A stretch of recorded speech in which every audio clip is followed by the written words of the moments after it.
Sure, let's go. Cool, man. By the way, I have a hard out at 10:05. So Okay. Cool. So let's see, okay, yeah, we got 5 minutes. okay, perfect. Let's get into this. Why don't we start by just like introducing yourself and let my listeners know what you do for a living?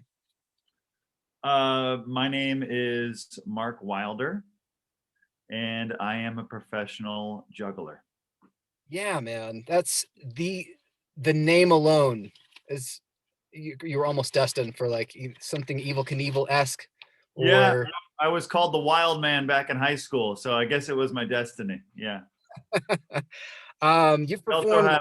have size 15 feet, so I think I was supposed to be a clown. Yeah, like a modern day clown. You've performed like on cruise ships, Universal Studios of Hollywood, Half Court at the Staples Center. You've worked in like the fair industry. You've appeared on ESPN Sports Center, nationwide commercials, and on ABC's The Going Show. Did I get that right? The Gong Show, man. Gong Show. Okay, so hey, look, this is my own handwriting here. So Well, the Gong Show was a hugely popular program in the 70s, yeah. created and hosted by Chuck Barris. Okay, cool. And then Will Arnett recreated it a few years back, and it lasted, I think, two and a half seasons. But it was a cool outlet for variety artists for sure. Definitely. Yeah, definitely, man. This is a super broad question, but like, how did Yeah. you arrive at performing at the Staples Center and Universal Studios? Like, what got you into that? This doesn't seem like a profession that you're like, when I grow up, I want to be a professional juggler. Or that's exactly what you like. Yeah, you'll grow out of that. You'll want to be a fireman whenever you're older or something like that. Yeah, I was a late bloomer. So I'm still trying to figure it out, man. Yeah. Yeah, I think for me, it was just finding my passion and going after it. I know it sounds kind of cornball, but once I discovered juggling, it kind of was all consuming. It took over. And once I saw a juggling performance, even though I'd only been juggling for like less than a year, I saw the show and I was like, I could do that. Like I can't juggle well, but I could be entertaining. Yeah. So I started doing it. And I think for me, I enjoy it so much. I love performing and I love making people smile and laugh. So even when I think I've come a long way skills wise, but even as a really terrible juggler, people still enjoyed watching it because they just saw that it was a guy having fun, right? Yeah. Yeah. So how old were you when you started juggling? Did you mention that? I'm sorry. I was 29. You were 29 when you started Yeah, juggling? and now I'm 63. Wow. So, yeah. Circus keeps you young, man. You look good. Yeah, I know, man. You look great. I tell people really anything is possible when you're anything is possible when you're single, unemployed, and you have no kids and you live at home with your parents in your 40s. It's a dream. Yeah, I got a lot of comic friends that are like, man, you're really going after it. And they tell me, it's no big deal. Like you just live with your parents. Yep. You stay up until 4 a.m. every night, going over jokes. You write those all morning, which morning starts at like 3 p.m. Yeah. So yeah, it's pretty easy. Yeah, no big deal. Yeah, that's great. I started unicycling first. I was 22. So the short story there is my teenage years, I had a lot of fun. There's a reason why I was called the Wild Man. And I had addiction problems. And so on my 22nd birthday, I quit drinking, smoking, and doing drugs. And I was driving home from work. I worked construction up in Olympia, Washington. And I passed a bike shop. And in the window was a unicycle. I didn't know anyone who rode unicycles. I had no experience. I mean, I went to the circus when I was a little kid, but a unicycle didn't mean anything to me. And I pulled over and bought it. and Yeah. I'm going on 20 years sober unicycling, and it's a much healthier addiction. If you don't ask my taint, because it's like a Ken doll down there, man. It is smooth, callous, and it's not pretty. It's not pretty. Yeah, no, it looks exactly like the seat. It's a mirror image, like one way or the other. That's Yeah. right. Tell me how you ride a unicycle. I've had very little experience, but I started with like my hand on the trunk of a car Uh-huh. and just kinda, like going back and forth until I could kind of go no hands on the trunk of a car, and I Yeah. could go the length of the car before falling forward, and Gotcha. just kind of like run it off. Yeah, I mean, I've taught so many people. We used to have a club here locally in San Luis Obispo, and I taught kids, and we'd ride in parades together.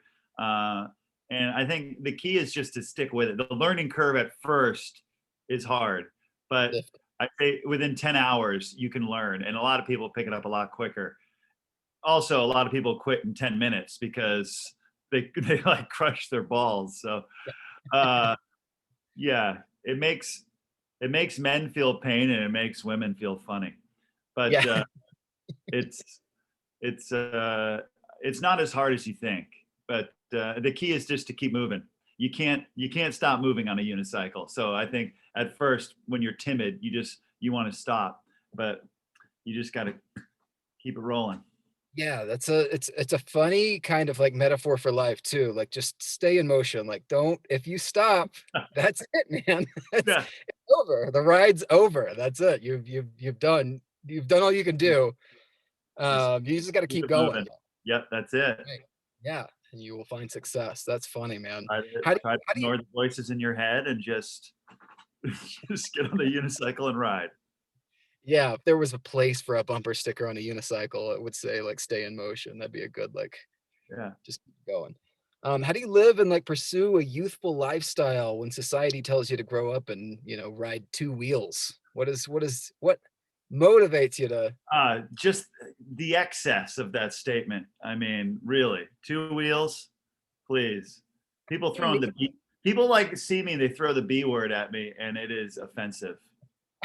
This is a unicycle. It's a life choice, Uh-huh. and yeah, I mean, I don't know. It's a lot of people. They like to grow up, follow that path, and get married and have kids, and there's there's definitely there's enjoyment in that. That's a path, but and I did not choose that. And it's not it's not always easy. There's a romantic idea. Oh, you're this entertainer. You travel the world. But yeah, I'm also uh, living in a little one bedroom apartment, struggling to pay rent. So yeah, it's Right. all. But it's again, like I said, it's my passion. It's what I love. So I wouldn't change it. Yeah, man. This podcast only uh makes me spend money. It doesn't generate income yet. It pulls from my bank account all the time. And I'm like, Well, oh, I'm was doing I supposed to be getting paid for this? see, man. See? So I understand the like, yeah, I don't know, I'm crazy. I'm gonna keep it in motion. Like I'm gonna stick with this one wheel thing. It speaks to me. Same thing, like no kids. I don't want like I'm too selfish to have kids. I'd rather pursue Yeah, my dreams as opposed to like I'm gonna teach Johnny how to throw a fastball and you I'm know not really into the whole breeding thing, but I do enjoy being a crazy uncle. yeah, same here. I for the amount of time I like the small spurts of kids. Like I like the little like 15-minute interactions are pretty good. I could even stretch that out to an hour, but as long as I can leave afterwards, that's I'll tell you, A-okay. there is no feeling like performing for kids and getting them fired up, though. That is the closest I've been to being a rock star. I spent a year on the road performing at school assemblies across the country. And some performers would be like, oh, wow, you performed halftime for NBA teams. Oh, you were on cruise ships around the world. But some of the most magical shows I've been a part of have been like some school in like the backwoods of Kentucky and just kids going ape shit, you know, Yeah. and Yeah, man. There's uh, something about it, man. I feel you on that, like in a very it's weird. It's this weird, like I can't even speak to it. I don't even know what it is, but there's this it pumps you up like the most. There's no greater like high than getting this child all bright-eyed and like grinning ear to ear. There's something about that that's like yeah. innocent, beautiful, and amazing at the same time. And you are a god for like 15 minutes too to really just like or however long you're entertaining this kid. But Yeah, yeah, I don't especially before they've kind of put the walls up that adults inevitably do.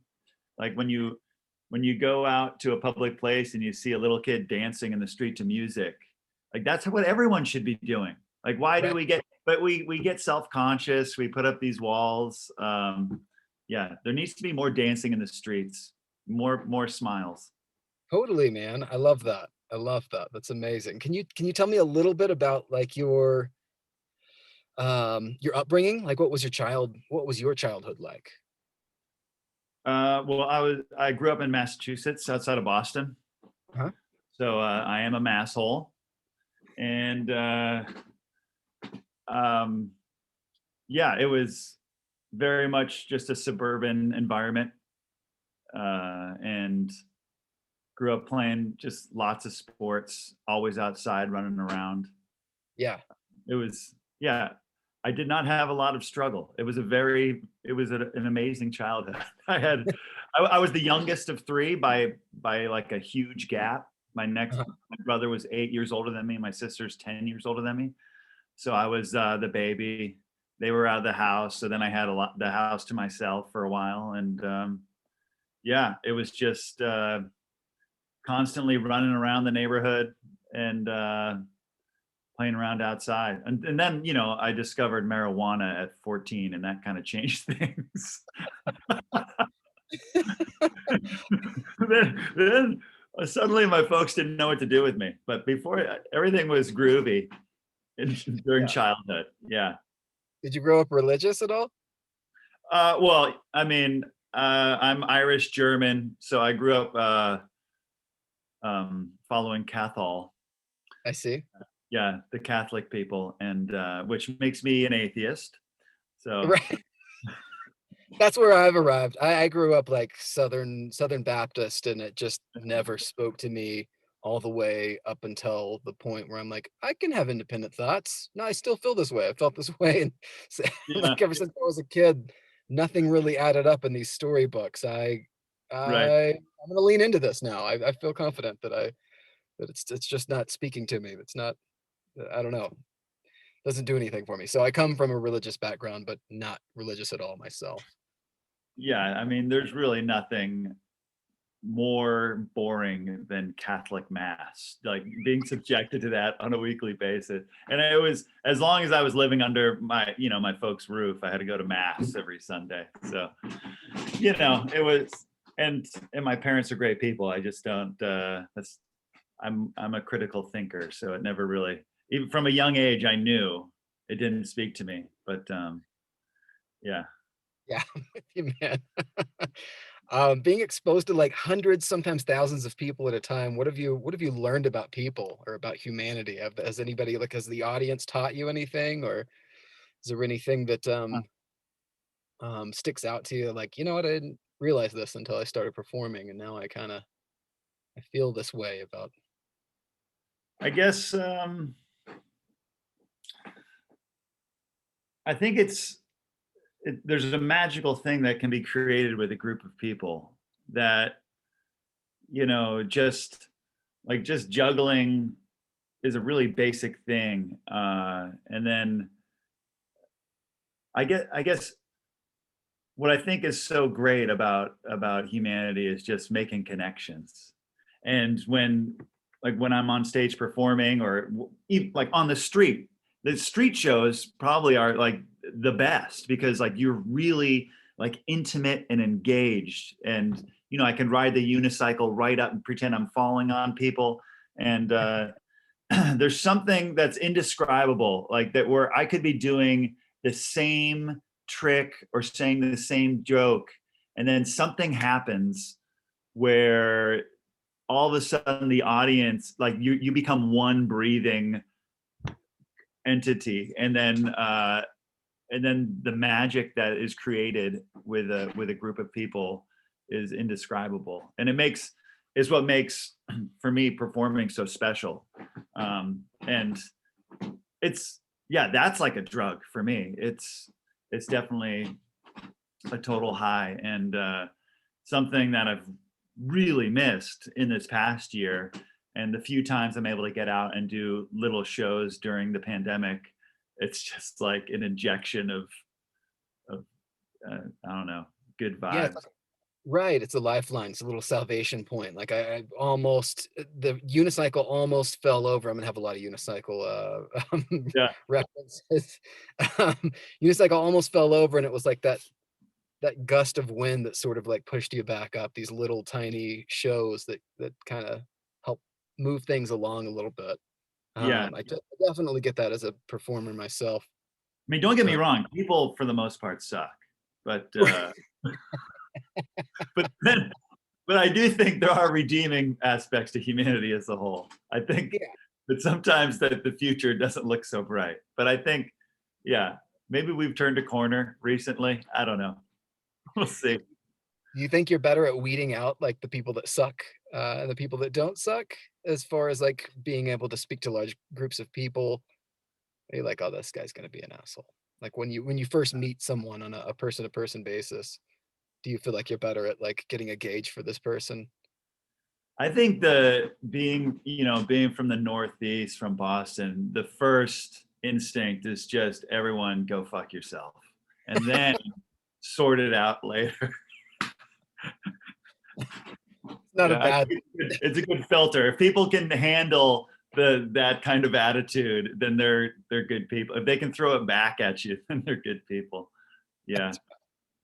No, for me, I have a low.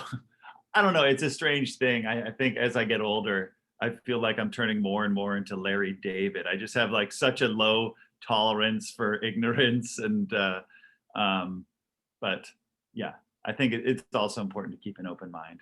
I don't know. Yeah. But I relate more and more to LD. It's funny. Yeah, yes.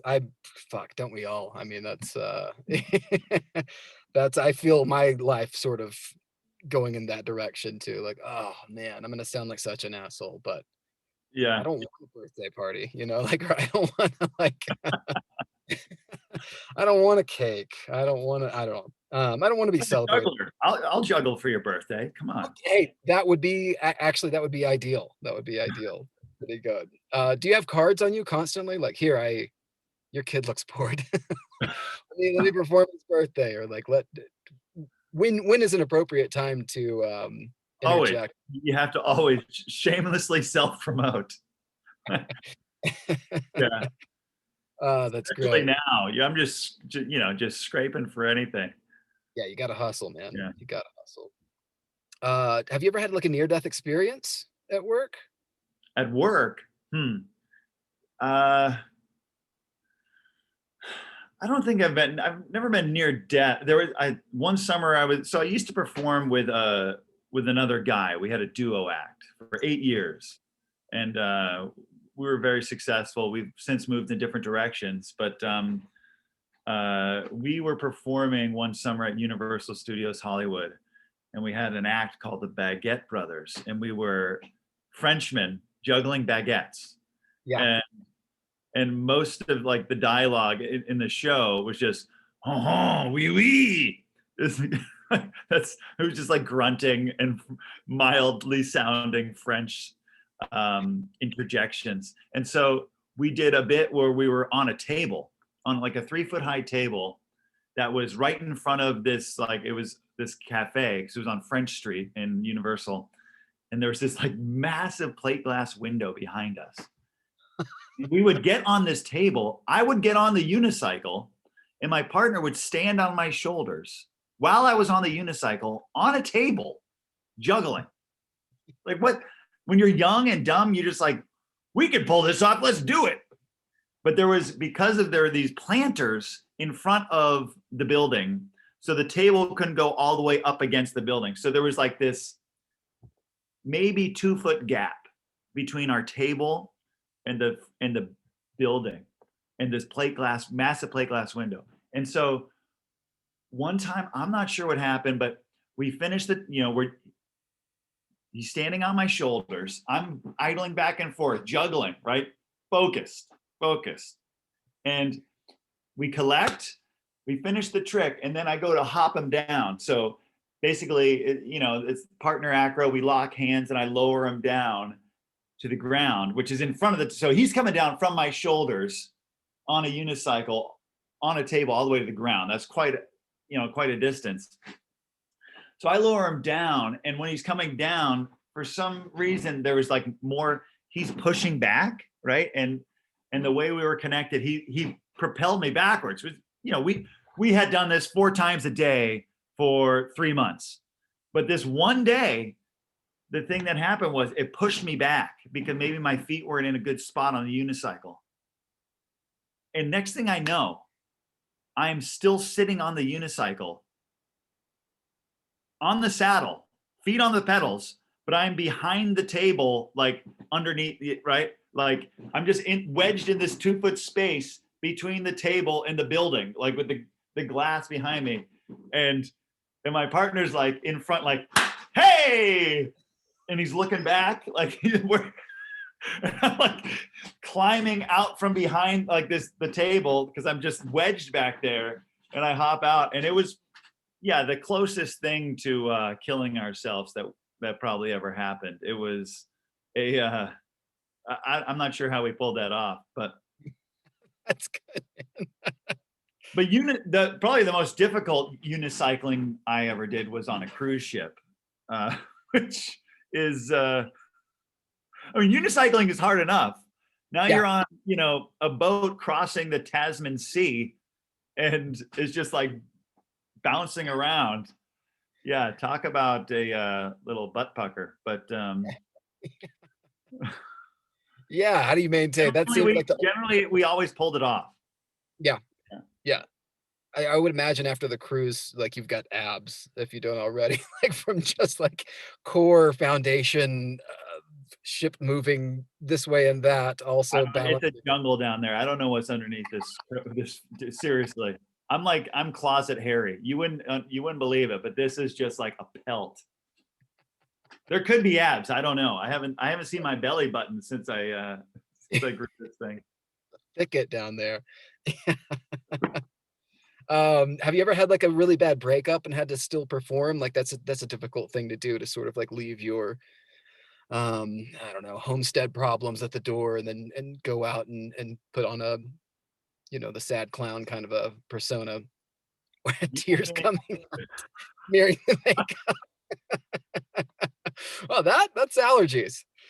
Yeah, I think honestly, it's kind of like you flip the switch. Like once you're on stage performing or whatever the venue is, once you're in the show, everything else is behind you. At least for that like 30 minutes, you don't think about it. And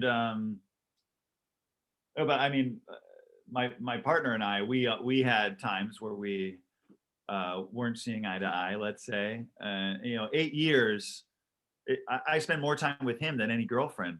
Sure. We're training together. We're at home. We're on the road together, in a car, in a plane. We're in a hotel together. We're eating meals together at a restaurant. We're performing all day together. So it was a lot. And so it's like a juggling partnership is a weird, twisted marriage. And there were days when like maybe we had like been in a little argument, like right before we go on stage, and we're both like, this fucking guy. And then it's like, hey, we're best friends. Yeah. I know about that dynamic. I'm with you on that. Yeah, but it is like he's a great guy, and we just we moved in different directions, and I'm really excited about, and we had great success together. So there's no regrets, but I'm super excited to be performing solo again. Yeah, Um, yeah, 100%, man. Who inspire like, when you don't have a partner, is there somebody that you look up to, or somebody that inspires you to sort of keep moving in this industry, or to stay youthful, or just to, like, pursue your own personal dreams? yeah, I mean, there's certainly famous jugglers Right. who I could name, and I also like I love stand-up comedy, so I follow a lot of comedians. And when like early on, like watching Steve Martin's The Jerk was like a epiphany for me and kind of a life-changing experience. Yeah. So I've modeled a lot of comedy based around kind of that, and yeah, I guess there, there's just I draw influence on a lot of people, and there's also people within my industry, my peers, who like will shoot the shit, will FaceTime and bounce jokes around, and then I have there's jugglers all around the world who I will video chat with, and kind of like a lot of the new tricks I've been working on were inspired by this Chilean juggler who I've just become online friends with, and he's a beast, and Yeah. we'll video chat, and he'll give me tips on like how to build the props and proper training techniques, and it's been yeah, it's really cool to. One thing with the circus community is with a lot of like niche communities, there's like this like elitist air about them where it's like, oh no, we're mountain biker or like we're surfers, but the jugglers is like, oh, you want to juggle? Yeah, here, take, yeah, play with my balls, please. Like, oh, you're into unicycling? Yes, please take my unicycle. You have you have mild interest in this really weird thing I do? Oh, come on. Yeah, it's like instant cool guy. That's like an instant like, "Oh, we're gonna get along just fine. You're a Yeah, juggler? Great. Perfect." yeah. Yeah, you something about, like, overcoming that struggle. I never did. I'm not an instant cool guy, but, um, I've always I've always started with, like, 2 lemons and then drop the 3rd one. As soon as the 3rd one's introduced, always drop the 3rd one. What makes you a good juggler? Just is it the most items that you can juggle? Is it, like, the most obscure things you can juggle? I mean, yeah, there's just like anything. There's levels. I mean, Yeah. uh, I guess that's what I'm trying to understand. Like, what's the next level? Is it the well, number of and one thing that's important to know is that there's like technical jugglers who can just run numbers like 11 rings, and they're like robots. But and for a juggler to watch, it's amazing. And they'll work at Cirque du Soleil and stuff like that. Then you have like comedy jugglers who don't necessarily have to be that skilled, and I think that's honestly that it's the comedy juggling that is more inspiring to me, because I think that's most people can only watch juggling so long. Like, how long do you want to watch a guy, juggle?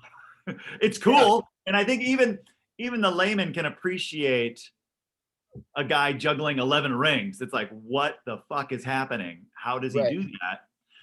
Also, like, they'd probably be just as impressed with 5 rings, and then Yeah, it's one of those things where to keep an audience you need to have a little more than just the juggling, in yeah, my opinion. But at the same time, I'm blown away by the technicality of jugglers, and I'm obsessed. I'm obsessed. I'll train. Lately, I've been training 3 to 5 hours a day. It's I've and I go in phases, but my juggling is just kind of taken over recently. yeah, that's great, man. Are there Did I things like mention? Let me return to the fact that I'm single, unemployed, good and I time for live. this? This is what you do. Are there things like juggling that don't get credit? You're like, "This is an amazing feat. Like, this took me 11 months to figure out." That people are like, "Yeah, whatever. He's juggling. Yeah, 11 rings, so what?" Yeah. Well, I have a 7 foot tall unicycle, and I free mount it, which means I jump on there just standing in the middle of the stage, and when I hop on there my first try, the general reaction is, "Huh, that's how he does it." Like, it's almost better to struggle, to miss it a few times and then get it, because otherwise they don't really understand the difficulty. Yeah, I understand that. I totally get it. Do you ham it up a little bit before, like, it's not gonna get the Do I I'm gonna ham? Do I ham? Do I ham? Do I ham? I'll leave. I thank you for the interview. You got it from here. All right. Silly question. I'll just go ahead and mark that off the list there. Do you ham? Yes. Why? Yes. Yeah, That's man. that's a I mean, yes that's to what you make. hamming. That's what you make your living off of, right? Hamming it up. That's good. Yeah, that's great, man. That's great. Is there to get a little deep, we talk silly Billy stuff. What's the goal of humanity? What do you think like There's no point. you think- No, I think it's all meaningless. It's all pointless. I think the yeah, goal therefore is to make the most out of every moment, enjoy life to the fullest in the best way you can. It's not like you don't have to go skydiving every day. Just do what makes you happy, and that and that can't be at the expense of others. So I think the idea is to be a good person and to be happy, right? And yeah, man. yeah, I don't know. I think that's all there is to it, because life is short. Yeah, I didn't want to cut you off, but that is how I live my life for the most part. Like just do what makes you happy. It doesn't matter if it brings you, the only thing that matters is if it doesn't bring anybody else harm, as long as it's making you happy, that's what you should be doing. You should be living in the moment. Obviously, we're going to have to do things that aren't our favorite, right? That's life. Yeah, But yin and yang. You're you gonna have to also put up. need to, I don't know. I think you have to make it, I don't somehow make it enjoyable, or stay positive, I guess, which is easy to say, harder to do. But like yesterday, you know, I was painting. I've been doing house painting because that's what you have to do when there's no juggling shows, and just trying to make a little cash. And luckily, I have some friends in the area who could hire me, and so I didn't have a ladder, so I hopped up on my unicycle to get some places I couldn't reach, and that was like, yeah. So this, all of a sudden, this mundane day, now I'm making it fun. So I think that's the key. Yeah, yeah, And that little I can't nugget. complain. I'm painting out. I'm outside in the sunshine in Morro Bay, California. Yeah, how What do can you? you- Right, right. Yeah, it's so funny. I find that to be like a common occurrence amongst atheists or people that don't believe in like, nah, that's it. You're dead. It's over.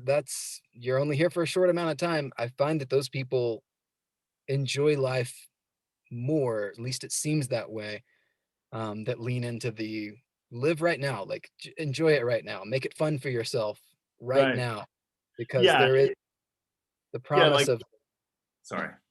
that's it. It's just the promise of there's something better out there of like, oh, this sucks. Like life sucks. It's when I die that's when it's gonna get a-okay, like really nice. That's Exactly. Right. The people who say, well, what do you have to live for if you don't think there's an afterlife? Well, we have everything to live for, right? right. This is, we're living now, right? So let's live. Let's keep Right. busy living. Yeah, let's ham it up. Uh, it's great. Yeah, I don't know. I'm a firm believer of like just be present right now. Like don't A lot of people are on an airplane, like, as soon as I get there, that's when the vacation starts. As soon as that's when I'll be happy, when I get to the beach. Look out the window, man. Like, check out the beautiful clouds. Enjoy the plane ride too. Like, what if it goes down? Why wait for the beach to put on your Speedo? Wear it in the airplane, you know? Put that sucker on right now. Yeah. Oh my God. Mark, that's amazing, buddy. We're at the point of the podcast where, like, if you didn't feel like we got to something that you wanted to, like, get off your chest, you can do that now. And if not, just toss it back to me and we'll keep moving along, man. Any, like, PSA, public service announcement you want to get off your chest or anything like that? There is something yeah, that's kind of near and dear to my Mhm. heart. And I work at a lot of outdoor venues, festivals, and there is a something. I'm sure you've dealt with these, the portable toilet. Uh-huh. Mhm. Yeah. Some call it a porta potty, honey Often. bucket, honey bucket. Now, listen, people, there is a vent system in the portable toilet. Okay, that's what the little chimney is coming up from the top. The way this works is if you put the seat down. If you keep the lid up, all the shit smell just fills up the box for the next person to come in the door. Just put the lid down, guys. Yeah. Yeah, that should be the sign on the outside of the porta potty, People like, aren't just talking about this. this is where these are the hot topics that we should be talking about right now, and everybody's just glazing right over the seat up, seat down situation in a porta potty, so I'm really glad you brought that up. Yeah. Let's Perfect. let's make let's be the we'll be the change here, okay? Yeah, you heard it here first, guys. We My Shitty Podcast is an advocate for putting the seat down That's right. as you exit. It's what Let you and should then do the as a shit smell goes right out the top. Let it rise, and then it's gonna be nice and fresh in there. Yeah. Yeah, fresh as a daisy. Then I people mean, not as fresh as when it's first cleaned, but then of course the danger of a freshly cleaned porta potty is Smurf butt, and that is something that's almost inevitable if you're the first person in there. yeah. You're getting a little blue splash. I lived in an RV for 3 years, and, I'm gonna say I lived in a porta potty for 3 years. months, 3 months, that's it. But, no, 3 years in a RV, 3 months in a porta potty. No, but these little, like, blue septic tablets that, like, break down Yeah, waste for the lack of a better term. Um, but the Smurf butt thing is I'm very aware of it. You get the Smurf butt, there's not a lot of solids, and it's freshly cleaned. You think you're, on cloud 9, but really what's happening is your buttocks is in yeah. danger. I hope you're not wearing white pants that day. You can make a little. What I tend to do is make a landing pad. Of course, all the pros know this. All the pros. You make a landing pad with the toilet paper, but it's just not sustainable. You have to put a lot of paper in there. Yeah, I don't feel good about it, so yeah, yeah, I just try and you get a little splash. What are you gonna do? Everybody loves the Smurfs. that's right, that's right. Um, we always end the show excuse me, we always end the show with a poop story, but it feels like Let's we talk. just sort Let's of talk more about poop. you wanna go into a second? Let's open another Speaking, door of poop. speaking of porta potties, Let's put the seat down on this topic, walk out. there's the segue. See, this is There why you you're the pro. go. Oh my gosh. Yeah, do you wanna talk about a poop story? I'm gonna give you 2. There's a fork in the road right now. We can either do a Okay. poop story or we can touch on addiction. Well, I'm kind of addicted to bowel movements, so maybe let's just do this. It can be a Okay. yeah, 2 for 1. Yeah, let's do it, man. Number Let's 2 for one. number 2 Uh, for 1. well, a story did occur to me. I was a younger man, and I was walking to a dentist appointment. This was back in Needham, Massachusetts, my hometown. It was a wintry day. We probably had a couple feet of snow, and I decided, oh, what a joyous winter wonderland of a day. I'm gonna walk downtown to the dentist to get my teeth cleaned. It was a great idea there. And then I'm walking home and I realize, you know, that moment when you realize you're not going to make it. Right. Yeah. And, and there's there that's when that's the moment that separates the boys from the men. You know, Right. how you react. Yeah.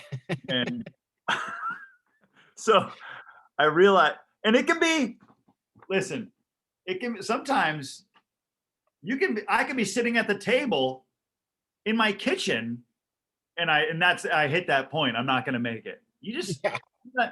it's not about, you know, geographic location. It doesn't matter where you are. You could be footsteps away from the toilet. If you're not going to Yes. make it, you need to make a decision. Yeah. I happen to be about. I wasn't that far from my childhood home, but I was, and there was a wooded area that I was going to be passing through. I like to cut through the woods, and but I wasn't going to make it. I wasn't going to make it to the woods. I was like, okay, okay, plan B, get to the woods.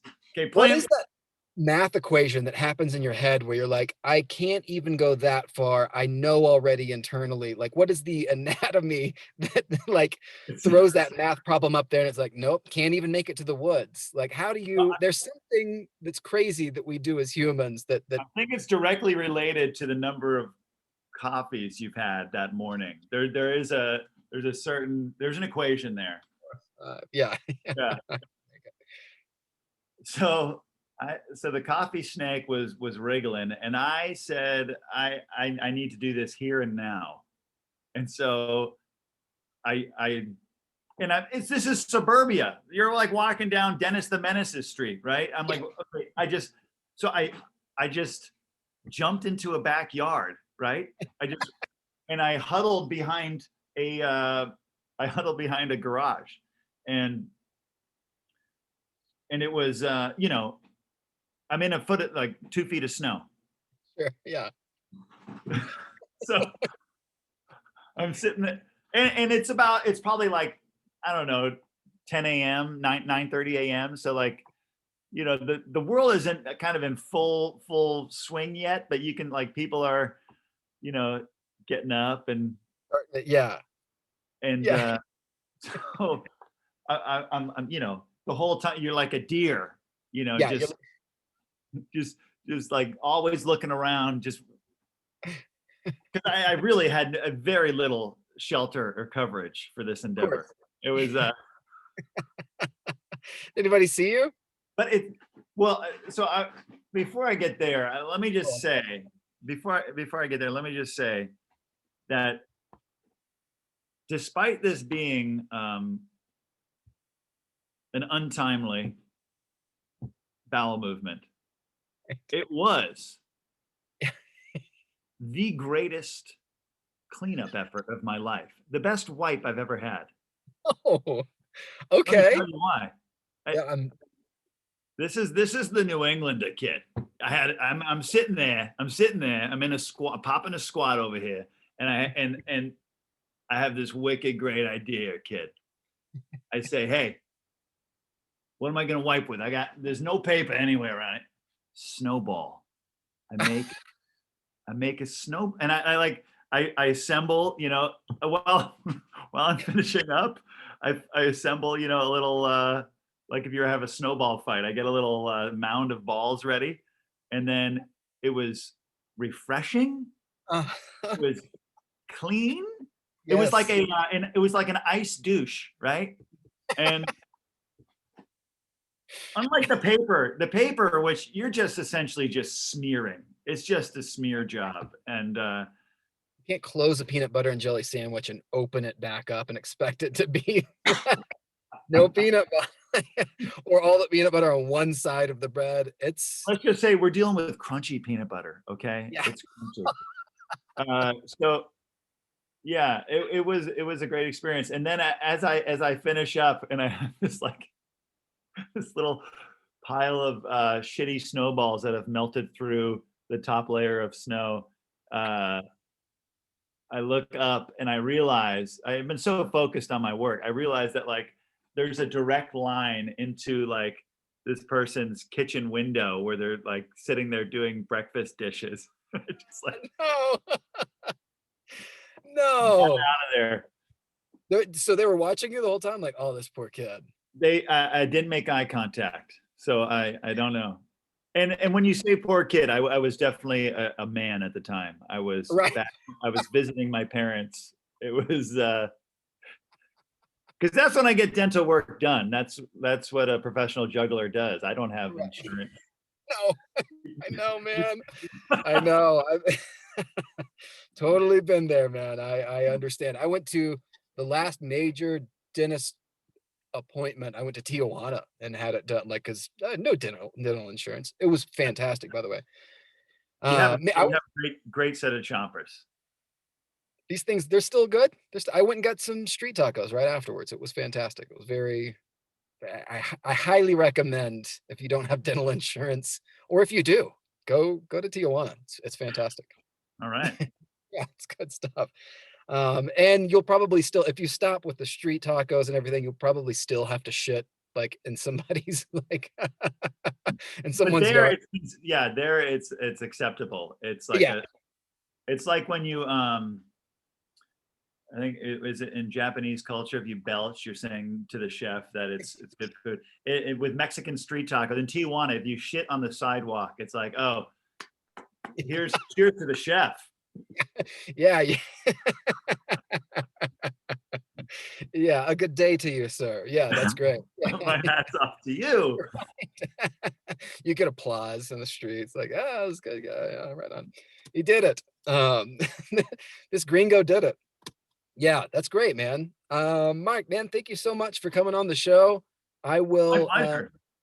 plug your website in the show notes if anybody wants to find you and hire you, as well as your Instagram and all that good stuff. Awesome. But yeah, man, that's it for us. Play us out, Shitty Ukulele.